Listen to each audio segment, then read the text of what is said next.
नमस्कार good morning everyone Odia news channel रे आपण माननकु स्वागत जणाउछि।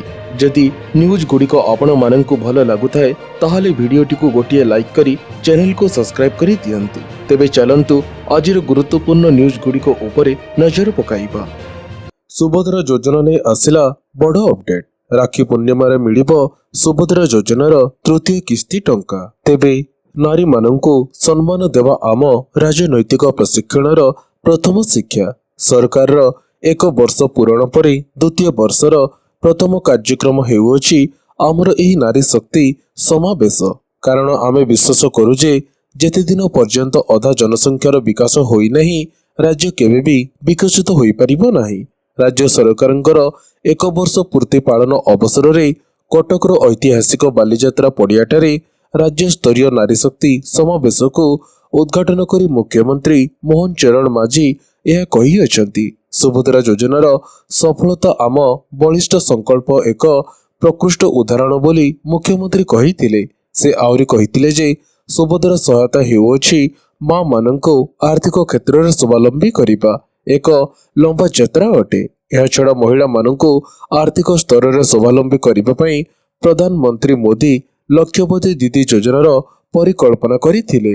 यह आम राज्यर मां मानक पई खुशीर विषय जे ओडिशा वर्तमान लक्षपति दीदी सृष्टि करिबारे समग्र भारत रे प्रथम स्थान रे अछि। तेबे राखी पूर्णिमा रे सुभद्रा योजनार तृतीय किस्ती टंका समस्तक अकाउंट को जीव बोली श्रीमती परिडा सूचना मते देई अछंती। परवर्ती खबरटी हला आज राज्यर एही सब जिल्ला रे प्रबलरु अति प्रबल चेचिबा वर्षा घड़घड़ी नहीं सतर्क सूचना जारी कला पाणीपाग विभाग। तेबे दक्षिण पश्चिम मौसुमी वायु आगामी 2 दिन मध्य विदर्भ छत्तीसगढ़ एवं ओडिशार आहुरी किछि अंचल को अग्रसर हेब। एथिपाई पाग अनुकूल रही अछि। तेबे रज 3 दिन रे विभिन्न स्थान रे झड़ वर्षार संभावना मध्य रही अछि। समस्त 30 जिल्लार किछि स्थान रे वज्रपात सह वर्षा हेबा सह घंटा प्रति 30 ରୁ 40 किलोमीटर बेगरे पवन बहिपाने आंचलिक पाणीपाग विज्ञान केन्द्र पक्षरु पूर्व अनुमान करा जाई अछि। तेबे आसंता 24 घंटा पई बालेश्वर भद्रक जाजपुर केन्द्रापड़ा कटक जगतसिंहपुर सुंदरगढ़ झारसुगुड़ा बरगढ़ संबलपुर अनुगुल देवगढ़ ढेंकानाल केन्दुझर पुरी खोर्धा नयागड़ा गंजाम गजपति सोनपुर बौद्ध नुआपड़ा बलांगीर कलाहांडी कंधमाल नवरंगपुर कोरापुट रायगड़ा मालकानगिरीर किछि स्थान रे घड़घड़ी बिजुली सह प्रबल वर्षा हेबार संभावना मध्य रही अछि। सेथिपई एही सब जिला को येलो अलर्ट जारी करिछि पाणीपाग विभाग। परवर्ती खबरटी हला मुख्यमंत्री कले बड़ घोषणा भत्ता टंका बढ़ाई दिले ओडिशा सरकार। तेबे राज्य रे कार्य करुतबा गृहरक्षी एवं बेसामरिक प्रतिरक्षा स्वेच्छासेवी दैनिक भत्ता परिमाण बढ़ाई राज्य सरकार।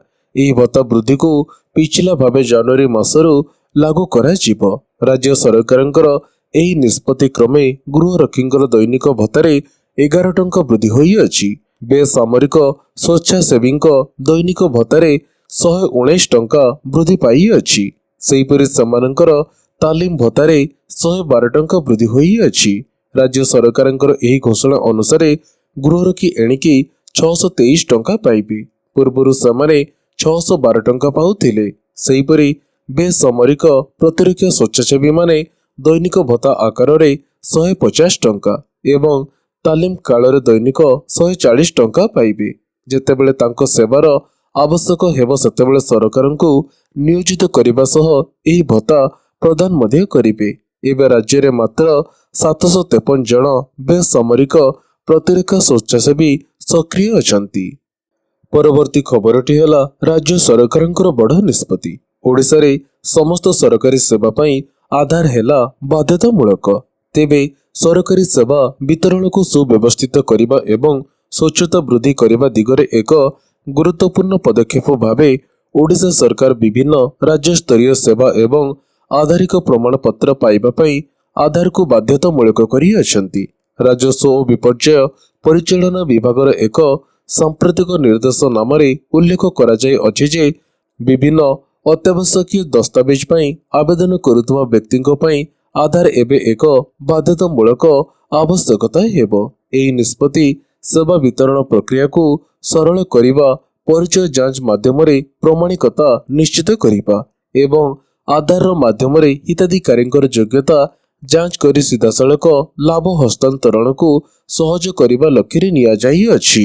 ତେବେ ଏବେଠାରୁ ଜାତି ପ୍ରମାଣପତ୍ର, ଆୟ ପ୍ରମାଣପତ୍ର, ଆଇନଗତ ଉତ୍ତରାଧିକାରୀ ପ୍ରମାଣପତ୍ର, ଜମି ରେକର୍ଡ ସମ୍ବନ୍ଧୀୟ କାଗଜପତ୍ର ଏବଂ ନିବନ୍ଧନ ଦସ୍ତାବେଜ ଭଳି ପ୍ରମୁଖ ଦସ୍ତାବେଜ ପାଇଁ ଆବେଦନକାରୀଙ୍କୁ ନିଜର ଆଧାର ନମ୍ବର ପ୍ରଦାନ କରିବାକୁ ହେବ। ଏହି ପଦକ୍ଷେପ ଏହିଭଳି ଗୁରୁତ୍ୱପୂର୍ଣ୍ଣ ସରକାରୀ ରେକର୍ଡ ଜାରି କରିବାରେ ଅଧିକ ଦକ୍ଷତା ଓ ଜବାବଦିହିତା ଆଣିବ ବୋଲି ଆଶା କରାଯାଉଅଛି। ପରବର୍ତ୍ତୀ ଖବରଟି ହେଲା ପ୍ରକାଶ ପାଇଲା ନିଟ୍ ୟୁଜି 2025 ପରୀକ୍ଷା ଫଳ। ତେବେ ପ୍ରକାଶ ପାଇଲା ନିଟ୍ ୟୁଜି 2025 ପରୀକ୍ଷା ଫଳ। ନିଟ୍ ୱେବସାଇଟରେ ପରୀକ୍ଷା ଫଳ ହେଲା ଉପଲବ୍ଧ। ପ୍ରାୟ 22.7 ଲକ୍ଷ ପିଲା ଦେଇଥିଲେ ଏହି ପରୀକ୍ଷା। ତେବେ ଦେଶର 500ଟି ସହରରେ ହୋଇଥିଲା ପରୀକ୍ଷା। 13ଟି ଭାଷାରେ ହୋଇଥିଲା ଏହି ପରୀକ୍ଷା। ସେହିପରି ନିଟ୍ ୟୁଜି ପରୀକ୍ଷାରେ ଅଂଶଗ୍ରହଣ କରୁଥିବା ପରୀକ୍ଷାର୍ଥୀମାନେ ସରକାରୀ ୱେବସାଇଟ nit.nta.nic.in ରେ ଫଳାଫଳ ଦେଖିପାରିବେ। ନିଟ୍ ୟୁଜି ପରୀକ୍ଷା 4 ମଇ 2025ରେ ଅନୁଷ୍ଠିତ ହୋଇଥିଲା। ନିଟ୍ ୟୁଜି ପ୍ରୋଭିଜନାଲ ଆନ୍ସର କି 3 ଜୁନ୍ 2025ରେ ପ୍ରକାଶିତ ହୋଇଥିଲା। ଏହି ବର୍ଷ ନିଟ୍ ୟୁଜି ପରୀକ୍ଷାରେ 20 ଲକ୍ଷରୁ ଅଧିକ ପରୀକ୍ଷାର୍ଥୀ ଉପସ୍ଥିତ ଥିଲେ। କାର୍ଯ୍ୟସୂଚୀ ଅନୁଯାୟୀ ଏନ୍ଟିଏ ନିଟ୍ ୟୁଜି ଫଳାଫଳ 2025 ଘୋଷଣା କରିଅଛି। ନିଟ୍ ୟୁଜି ସ୍କୋର କାର୍ଡ ସହିତ ଆପଣ topper list, cut off mark ଭଳି ବିବରଣୀ ମଧ୍ୟ ଯାଞ୍ଚ କରିପାରିବେ। ପରବର୍ତ୍ତୀ ଖବରଟି ହେଲା ଯାଜପୁର ପରେ ଏବେ ଭଦ୍ରକ ଓ କେନ୍ଦୁଝର। ତେବେ ଯାଜପୁର ଛଡ଼ା ଭଦ୍ରକ ଓ କେନ୍ଦୁଝରରୁ ଆସିଅଛି ଝାଡ଼ା ବାନ୍ତି ବ୍ୟାପିବା ଖବର। ଭଦ୍ରକରେ ପହଞ୍ଚିଅଛି ସ୍ୱାସ୍ଥ୍ୟ ବିଭାଗର ଟିମ୍। କେନ୍ଦୁଝରରେ ଝାଡ଼ା ବାନ୍ତି ବ୍ୟାପିବା ଘଟଣା ଯାଞ୍ଚ କରାଯାଉଅଛି। ତେବେ ପାଣିରୁ ଝାଡ଼ା ବାନ୍ତି ବ୍ୟାପିଥିବା ସନ୍ଦେହ କରୁଅଛି ସ୍ୱାସ୍ଥ୍ୟ ବିଭାଗ। ଭଦ୍ରକ ଜିଲ୍ଲା ଭଣ୍ଡାରୀ ପୋଖରୀ ବ୍ଲକ ଅନ୍ତର୍ଗତ ସମଲପୁର ବିରୋଳି ସ୍ୱାସ୍ଥ୍ୟକେନ୍ଦ୍ର ଅଧୀନ ଦାଣ୍ଡକୁଳ ଓ ତିଖିଲିଆ ଗ୍ରାମରେ 10ରୁ 12 ଜଣ ଝାଡ଼ା ବାନ୍ତିରେ ଆକ୍ରାନ୍ତ ହୋଇଅଛନ୍ତି। 2 ଗୁରୁତରଙ୍କୁ କଟକ ସ୍ଥାନାନ୍ତର ଓ ଅନ୍ୟ ଆକ୍ରାନ୍ତ ରୋଗୀ ଯାଜପୁର ମେଡିକାଲରେ ଭର୍ତ୍ତି ହୋଇଅଛନ୍ତି। ଭଦ୍ରକ ସ୍ୱାସ୍ଥ୍ୟ ବିଭାଗର ଏକ ଟିମ୍ ଯାଇ ମେଡିସିନ ଦେଇଅଛନ୍ତି। ଜନସ୍ୱାସ୍ଥ୍ୟ ନିର୍ଦ୍ଦେଶକ ଡାକ୍ତର ନୀଳକଣ୍ଠ ମିଶ୍ର କହିଅଛନ୍ତି, ଯାଜପୁର ଝାଡ଼ା ବାନ୍ତି ଘଟଣା ପିଇବା ପାଣିରୁ ବ୍ୟାପିଥାଇପାରେ। ଲ୍ୟାବ୍ ରିପୋର୍ଟ ଆସିବା ପରେ ସ୍ପଷ୍ଟ ହେବ। ସ୍ୱାସ୍ଥ୍ୟ ବିଭାଗକୁ ରିପୋର୍ଟ ଦେଇଅଛନ୍ତି ଜନସ୍ୱାସ୍ଥ୍ୟ ନିର୍ଦ୍ଦେଶକ। ଆଜି ଏନେଇ ସମୀକ୍ଷା କରିବେ ମୁଖ୍ୟ ଶାସନ ସଚିବ। ତେବେ ଏଯାଏଁ 5 ଜଣ ମୃତ୍ୟୁବରଣ କରିଥିବା ବେଳେ 245 ଚିକିତ୍ସାଧୀନରେ ଅଛନ୍ତି। ଆଗକୁ ମୌସୁମୀ ଏହାର କାରଣ, ତେଣୁ ସମସ୍ତଙ୍କୁ କୁହାଯାଇଅଛି ଭଲ ପାଣି ବ୍ୟବହାର କରନ୍ତୁ। ପରବର୍ତ୍ତୀ ଖବରଟି ହେଲା ତତ୍କାଳ ଟିକେଟ ନିୟମରେ ହେଲା ବଡ଼ ପରିବର୍ତ୍ତନ। ବିନା ଆଧାର ଯାଞ୍ଚରେ ହୋଇପାରିବ ନାହିଁ ଟିକେଟ ବୁକିଂ। ତେବେ ରେଳ ମନ୍ତ୍ରାଳୟର ବଡ଼ ନିଷ୍ପତ୍ତି। ଏଣିକି ଯାତ୍ରୀମାନେ ବିନା ଆଧାର ପ୍ରମାଣପତ୍ର ଯାଞ୍ଚରେ ତତ୍କାଳ ଟିକେଟ ବୁକ୍ କରିପାରିବେ ନାହିଁ।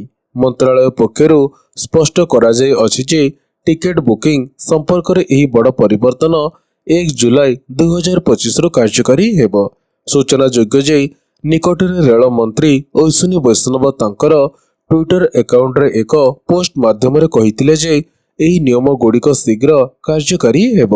10 ଜୁନ୍ 2025ରେ ରେଳ ମନ୍ତ୍ରାଳୟ ଦ୍ୱାରା ଜାରି ଏକ ସର୍କୁଲାରରେ ସମସ୍ତ ରେଳ ଜୋନ୍ ସହିତ ସୂଚନା ସେୟାର କରି କୁହାଯାଇଅଛି ଯେ ସାଧାରଣ ଉପଭୋକ୍ତାମାନେ ଯେପରି ତତ୍କାଳ ଯୋଜନାର ଲାଭ ପାଇପାରିବେ ତାହା ସୁନିଶ୍ଚିତ କରିବା ପାଇଁ ଏହି ନିଷ୍ପତ୍ତି ନିଆଯାଇଅଛି।